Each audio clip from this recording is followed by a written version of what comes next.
Assalaamu calaykum waraxmatullaahi tacaala wabarakaatuhu. Soo dhawaada ardayda iyo dadweynaha Soomaaliyeed meel kastoo aad joogtaan. Waxaan ahay Isxaaq Ibraahim Aadam. Maanta iyo muuqaallo cusub oo aad u xiiso badan ayaanu qaadanaynaa haddii Ilaahay idmo. Casharkeena caawa wuxuu ku saabsan yahay waa wada sheekaysi ama ereyooga gaaban oo xiiso leh oo waabsi ah. Ardayda markii ay baranayaan luqadda Ingiriiska waxay aad u xiiseeyaan ama ay jecel yihiin ereyada waabsiga ah inta badan oo hadallada qeyrada leh ama waxyaabaha ardayda kale isaga dhicinayaan. Fudaadkiis caawa waxaan idin hayaa ereyooga gaaban oo xiiso leh. Kusoo dhawaada. Wuxuu leeyahay marka waa meesha waxaa ku sheekaysanayo laba arday.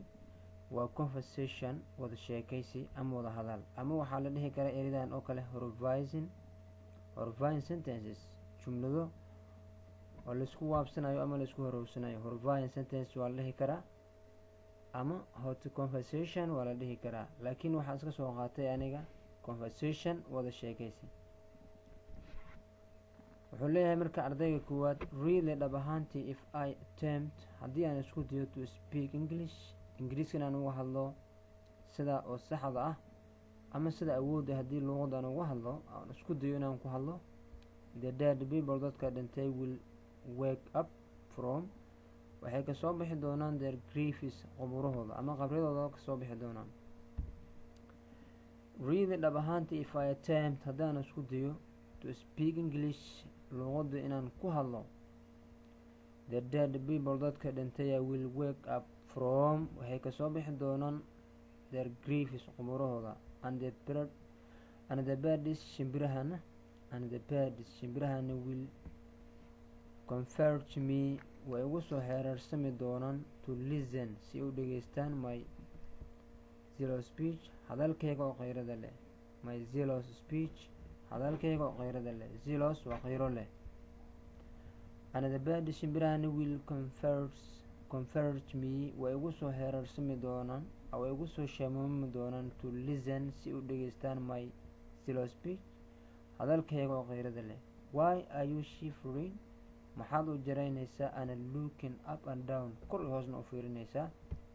Am I cannibal, waraabdadow miyaan ahay?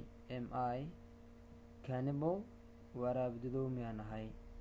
Why are you shivering, maxaad u jaraynaysaa oo qarqaraysaa? And looking up and down, kor iyo hoosna u fiirinaysaa? Am I cannibal, waraabdadow miyaan ahay ama waraabdadow miyaan noqday? That is a brutal statement, kaasi waa hadal axmaqnimo ama doqonnimo ah. That is brutal statement, brutal waa wuxuushnimo, doqonnimo, nacasnimo. That is brutal statement, kaasi waa hadal nacasnimo ama doqonnimo ah. If you were a good English speaker, haddii adig ahaan lahayd nin luqadda ama ingiriiska si fiican uga hadlayo, you wanna talk like, uma hadli lahayn blind person, waa sidii qof indhoole oo kale, who is begging, kaasoo tuugsanayo the people, dadka. If you were, haddii adig ahaan lahayd a good English speaker, waa nin ingiriiska si fiican uga hadlayo oo luqadda yaqaano haddii ahaan lahayd, you wanna talk like, uma hadli lahayn sida the blind person, si qof indhoole oo kale, who is begging, kaasoo tuugsanayo the people, dadka. Don't initiate, ha bilaabin, ha abuurin argument, muran ama dood ha bilaabin. Initiate, bilaabid, abuurid, argument, muran iyo dood ha bilaabin, because maxaa yeelay you know that, waad og tahay, I am more quarrelsome than you, inaan kaa dood badanahay ama kaa muran badanahay. Don't initiate, ha bilaabin argument, muran iyo dood ha bilaabin, because maxaa yeelay you know that, waad og tahay, I am more quarrelsome than you, inaan kaa dood badanahay ama kaa muran badanahay, waad og tahay.